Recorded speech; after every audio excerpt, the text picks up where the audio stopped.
So before jumping into the topic about myself, Saltanat Mashirova, I work for Honeywell as a product management lead in global ITOCS. So I've had several roles during my work at Honeywell. I was an engineer, OT cybersecurity engineer, architect, and also consultant. Currently based in Dubai, in UAE. I would say, I don't say like 20 years of experience, 30 years of experience. I have started my first job in 2010, my OT security job in oil and gas. This company was focused on process safety. And I was telling to Mike, actually, this my first company where I started working on. They are having a conference here, so I'm going to participate there as well. During Honeywell, I had a numerous experiences. I would say I've been in, basically, I have a hands-on OT cybersecurity experience. Education, technical, electrical engineering, telecommunication, network systems, a lot of certificates. And other than that, I'm a member of OT Cyber Expert Panel member in Singapore and many other governments initiatives that I cannot share, and many other awards. So before starting this topic, I just want to say this: an approach to disaster recovery, it's a framework that can be applied actually by asset owners. And I have presented this, the first version 2 years ago. And then after that, a lot of asset owners came to me and said they have applied in their real life, including the US, APAC region, and EMEA region. And then big thanks to actually, this wouldn't have been possible without Sinclair's, my mentor's input, and his mentorship, and plus my experience that I had in one of the largest greenfield project, which is called Future Growth Project in Kazakhstan. So let's start about disaster recovery objective first. So what is a disaster recovery objective? So I'm not gonna cover about backup here. Backup is more or less clear. Everyone knows about that. And the assumption is that I'm not gonna cover the disasters that has happened during earthquake or natural disasters, mainly related to the cyber attack. So what is the key objective of the OT disaster recovery? So we would like to prepare the personnel to respond effectively in a crisis, to manage the crisis in an organization in an effective manner in order to reduce the recovery time, limit the magnitude or impact of a cyber attack to the various plant locations or units. Then at the end of the day, would like to create the recovery plan that under various impact scenario reestablish the plant's mission within the optimal recovery time. So here's the cost to recover, and here's the cost of disruption. So our optimal recovery time should be the intersection here. So before starting on, a lot of companies, a lot of asset owners get confused about the disaster recovery, business continuity plan, incident response plan, crisis communication plan, so on and so forth. So what I think it should be under the umbrella of the business continuity management. So all of these documents are managed in different documents, but it's going to be under the umbrella of business continuity management. So what kind of documents should we include under the business continuity management? The concept is same, but naming can be different from asset owner to asset owner. So let's start with the business continuity plan. So business continuity plan provides the procedures. It's basically a document which sustains the essential business operation while recovering from a significant disruption. Then the next one is continuity of operations plan. This is a document which describes to sustain a plant's essential function at an alternate site, or when constrained due to failed for a predefined recovery period. Then we do have a crisis communication plan, and crisis communication plan is about disseminating the status report to the personnel and public. And I know I have already seen a lot of tools related to the crisis communication plan, which really works good. A complete emergency plan, another document can be, it is about minimizing loss of life. Cyber incident response plan, this plan contains about detecting, responding, containing to the cyber incident. Then we do have an information system contingency plan, which provides procedures and capabilities for recovering an information system. And finally, we do have a disaster recovery plan, which provides detailed procedures to facilitate the recovery of capability at the local or alternate site. So this document should be under umbrella of business continuity management. Again, you might, for example, you might have for each this document separate sub-documents. For example, for cyber incident response plan, you might have a separate playbook and so on and so forth. Same thing with disaster recovery. You might have a backup and restoration as a separate document. It's up to your company, but the concept should be same. So what is the relationship between all of these documents? So if you look here, plan operation focus on the business continuity plan and continuity of operations plan. And then the plant people focus on the crisis communication plan and then occupant emergency plan. And then OT focuses on cyber incidents plan, information system contingency plan, and then disaster recovery plan. So let's look at the next diagram, the scope. So if we look at the scope, this diagram shows the scope of the business continuity management scope. And if we look to the disaster recovery project scope, it is here, it starts from the activation notification, followed by the recovery and reconstitution. So if we look to this diagram, basically disaster recovery is invoked by the emergency response team in reaction to interaction of a normal production. So, and then I will describe what each phases, what is covered in each phases. So let's start with an activation notification phase. What happens in activation notification phase? So activation notification phase, usually in this phase, the disaster effects are assessed and announced. So you need to describe the notification of recovery personnel, define the outage assessment process, define plan activation process and team mobilization. And then in the recovery, after activation and notification, you will move to the recovery execution. So in recovery and execution, you need to define recovery strategies, and I will explain this recovery strategies, recovery sequence and activities, define escalation procedures, define backup repository, and maybe media selection and transportation. And after you have been recovered, the next final phase is going to be the reconstitution phase. So reconstitution phase is the operations during this phase are restored and production restart begins. So what we do using during the reconstitution. So we might do the data validation. So validated the recovered data for correct configurations, functionality validation, so validating the correct operation of the system after the recovery. So we're basically during reconstitution phase, we are fixing any deviations that has been introduced during the recovery. So those are the three phases during the ICS OT recovery. Now let's move on to the elements. What is the elements of the disaster recovery process?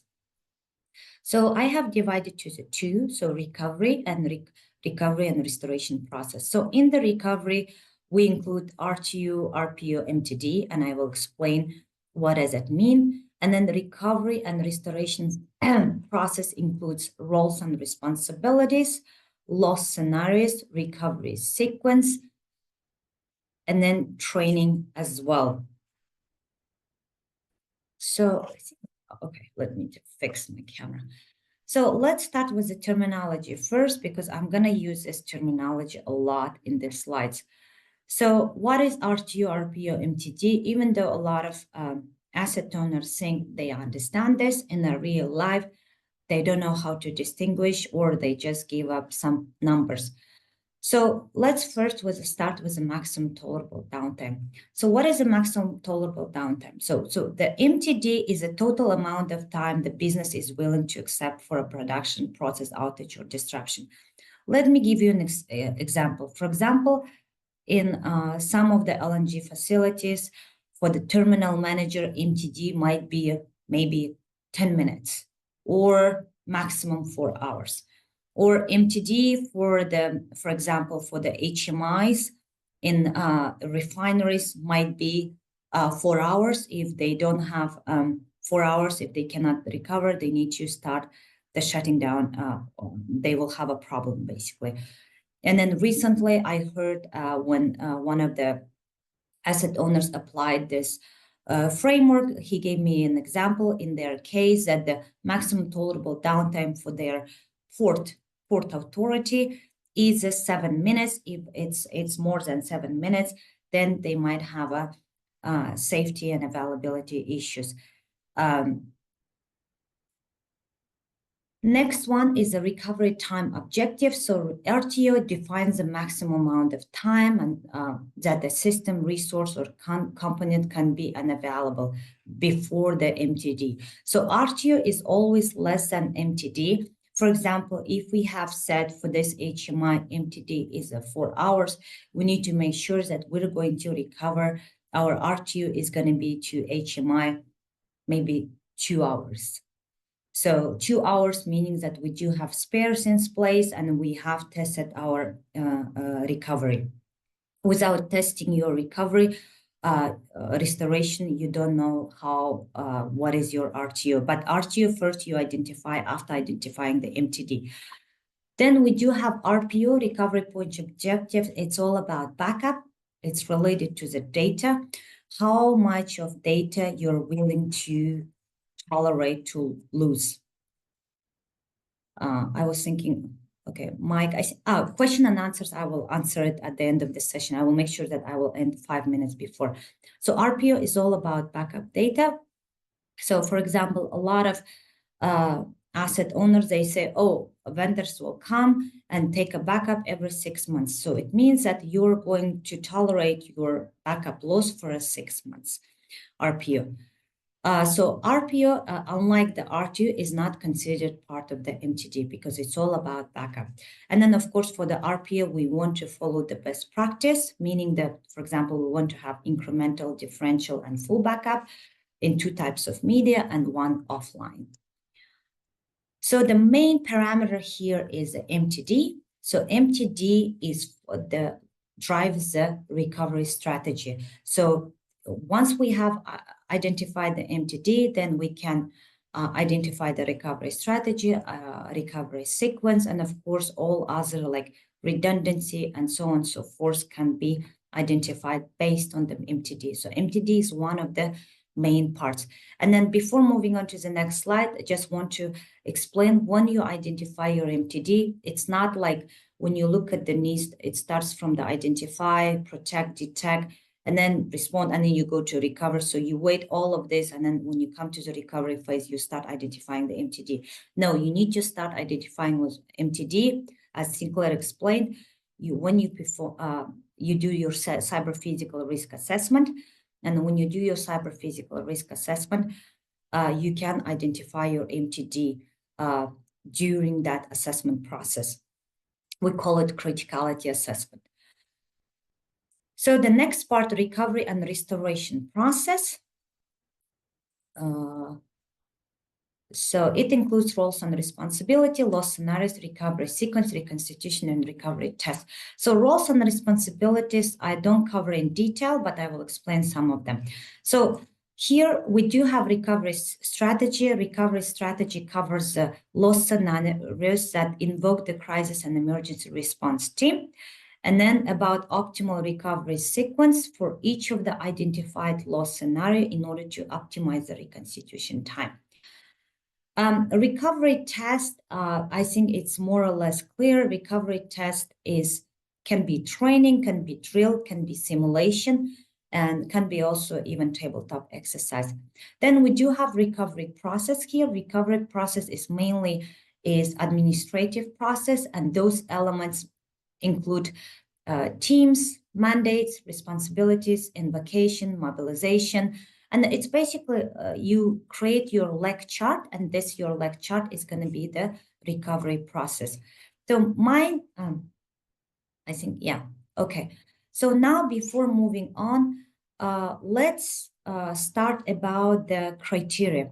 So what is the criteria for the disaster? So what kind of incident actually meets the disaster criteria? Not all the incidents equals to disaster, right? A lot of incidents we can contain, we can still recover, and it's not a disaster which invokes emergency response team. So before moving on, what is the disaster criteria? Let's take the process safety. As I said, I have started my journey in that area. So, and then process safety is already have well-established procedures for decades. Again, I'm grown up in oil and gas family, and I know how process safety matured from my childhood, looking at my daddy. So process safety has a ESD, emergency shutdown system. So the main purpose of the ESD, we all know it initiates some measures in order to reduce the potential escalation of fire or explosion or toxic hazards. It basically shuts down the plant if it enters to the potentially dangerous stage. And it has a different levels. So we do have a normal operations. Then we do have a ESD3. It is related to the equipment package, to the particular equipment if there is a deviation on that. Then we do have ESD2 if it is related to the one of the unit, for example, crude unit, right? And then we do have ESD1. It is usually emergency situation. It's in order to bring the facilities in a predefined state. And when it comes to ESD0, it is a decision to abandon the facility. And then who works in process safety, they all know that ESD0, there is a button and so on and so forth. So here, if we look from this, we see that we can see from normal operation till ESD0, it's increasing according to the criticality of the hazard. So now let's take this approach and apply to the cybersecurity. So in cybersecurity, we do have, again, normal operations. Then we do have an anomaly local incident, no process downtime. Then SD2, it's a shutdown too. Well, it's noteworthy cyber incidents, local incident, impaired essential functions, loss of support functions, and process downtime less than RTO, recovery time objective. Then we do have SD1. It is usually extensive incidents. Multiple functions are impacted. Manual operation is still possible. And then downtime is less than maximum tolerable downtime. And then SD0, it's a major and widespread incident, maybe multi-site, multi-unit impact. Manual operation is not possible.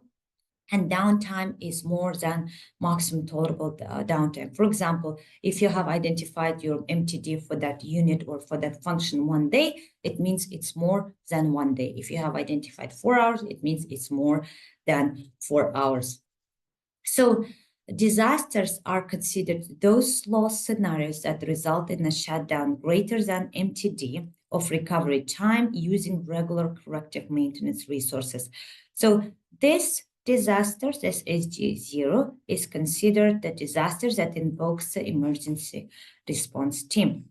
So now we have I'm just going quick because I know I have 50 minutes left. So now we have identified SG0 scenarios that are considered disasters. Now we need to identify cyber-related scenarios, which can cause a disaster with its less based on their likelihood, based on the historical occurrences in the process industry. When I presented this to one of the oil and gas, and then I presented this to the manufacturing, LNG, their likelihood and their, I would say the scenarios were different. That's why you need to have some sort of threat intelligence data, some sort of, you can review the MITRE, so it might be different to your manufacturing environment. For example, chemical manufacturing is different than the food and beverage, right?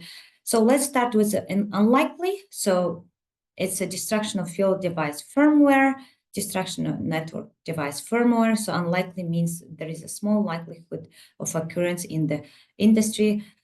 Then we do have possible, which might be destruction of network device operating system. It is occurred in the industry, but mainly those attacks has been done by the advanced persistent threats by national level. Then we do have likely, it can be loss of network performance or connectivity. I would say, according to my experience, it happens quite often. And then full encryption or disk wipe all network connected essential functions. And then this, you can guess, it's a ransomware. And ransomware, I think, since this conference is related to the manufacturing, we all know that if we look all the threat intel reports, manufacturing is a champion in terms of ransomware attack because of their nature of the, I would say, connections and then they're related to architecture.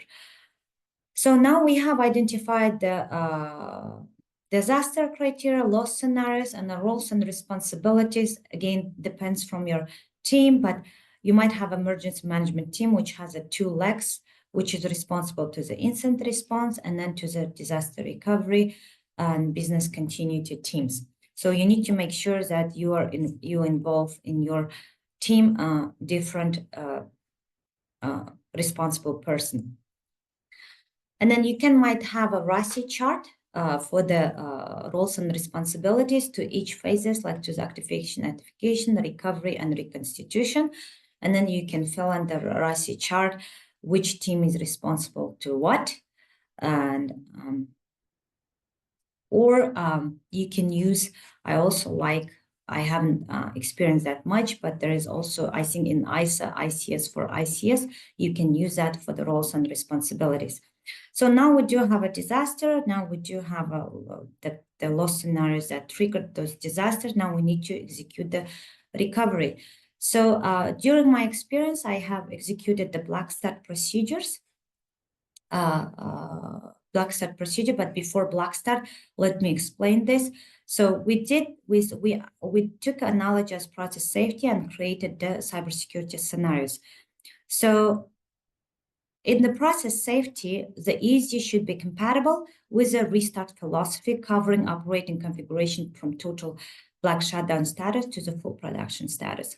So in the process safety, we do have initial startup. This is one pre-commissioning. This is the first time after greenfield before when commissioning has been finished.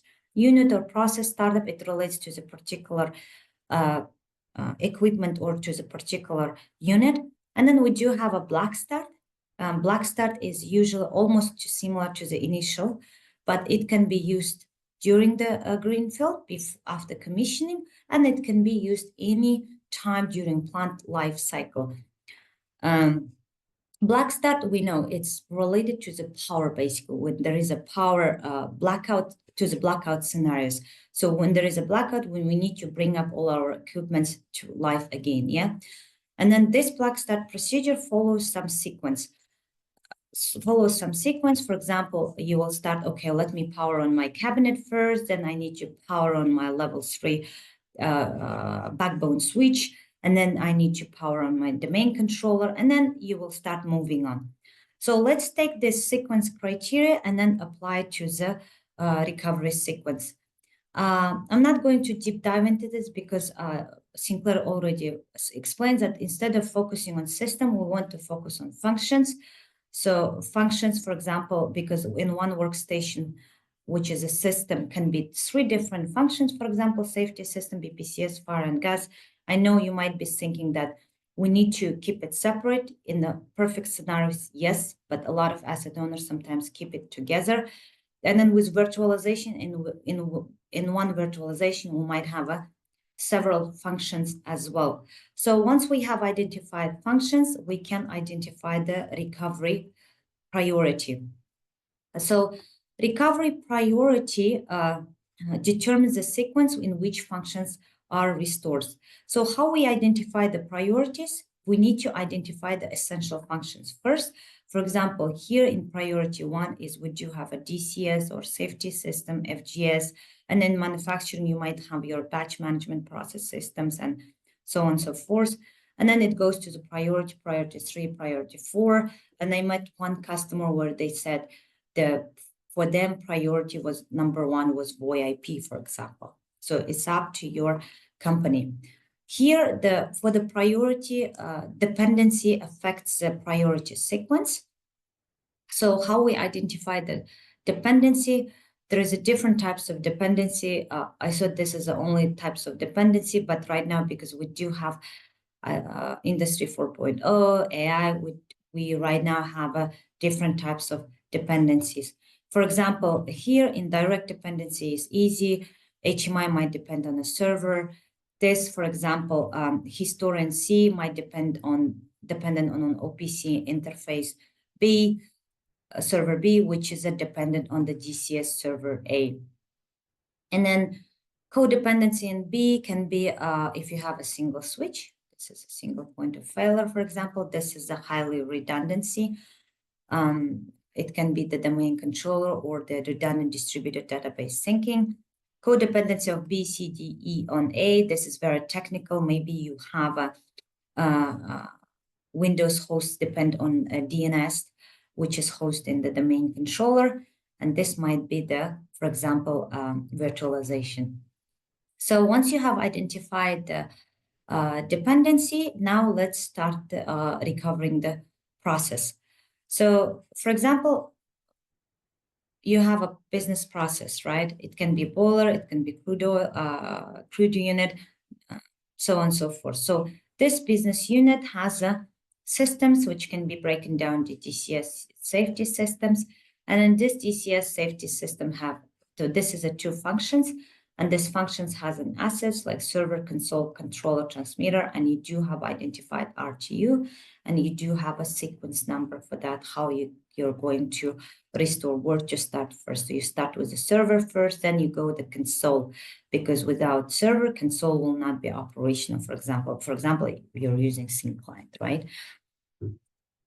And then the same thing for the safety system, you do have the server, controller, and workstations. And then here's your sequence. So once you have recovered, it doesn't mean you're finished. Now you need to go ahead and start your reconstitution process. So again, reconstitution is to correct for possible recovery point deviation required for starting up the production process, which may be to the managed changes, backups, and others. So reconstitution is something that might not be handled by the cybersecurity team, but it needs to be considered in the process restart. Therefore, cybersecurity team needs to understand where the overlap is between the system restoration and ensuring the control system is ready for restart.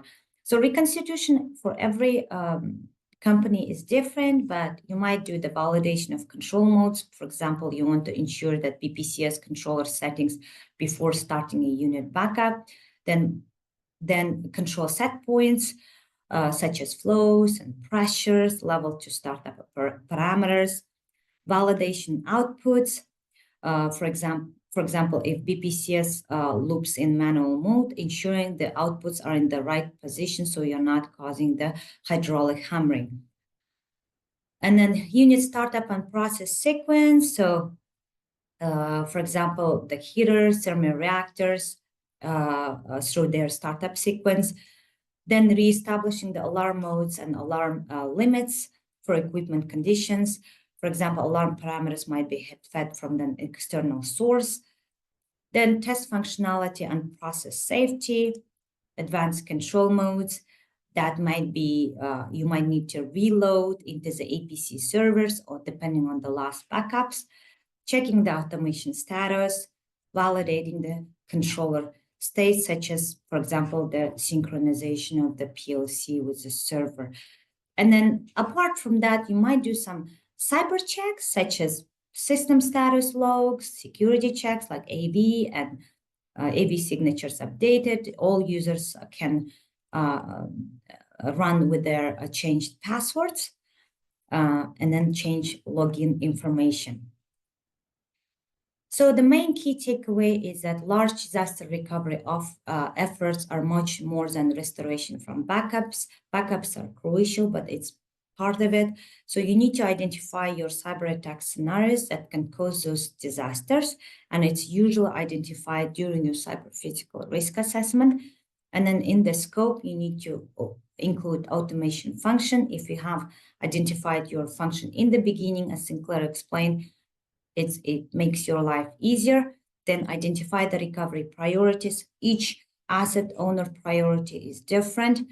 And then make sure you identify the dependency, especially if you're running different units. And then don't forget the reconstitution of the production process. So you can connect me with in a LinkedIn, and also there will be we prepared, so with Michael Hoffman, we prepared the cheat sheet from this presentation. Not the cheat sheet, start guide, I would say. It's like a 2-page of poster. It will be available soon. We just send it. It will be published via SANS for free. And once it will be available, I will post in my LinkedIn post, so you can go ahead and download it. It will be maybe in 1 month, it will be available. So I have 2 minutes. Yeah, Mike. Yeah, so there's a couple questions in there, so we might not be able to get to all of them, but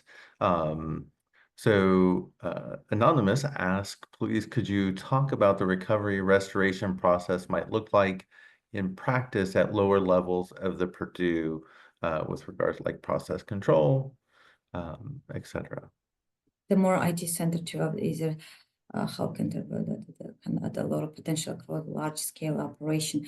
So it depends which vendor you're using. So if you know, for example, if we take a DCS system have a low level of MTD, and they do have a high redundancy. And so they do have a high A and B always. And plus they do have spares available. For example, if your PLC, all of this down, if you have spares quickly available, the synchronization usually takes 1 hour. If, for example, this redundant system is down. But I know, for example, in this redundant network, it's not only twice, it's 4 times of redundancy. So you want to use high level of redundancy, and plus you need to have spares available, and then backup, better to use vendor provided backup solution, because if you are going to use, for example, I'm going to use my Acronis system by myself, the drivers might not be compatible for that specific redundancy solution or network. So that's why in DCS system, it's very highly encouraged to use the redundancy and plus the vendor provided backup solutions. I know it's expensive, but it's already that you can perform the live restoration in a system. I've done that. Yeah, no, that's great. Automated. Yeah, for sure. Yeah, and then the other question is, will the recovery management be automated in the future using AI, and what is your perspective?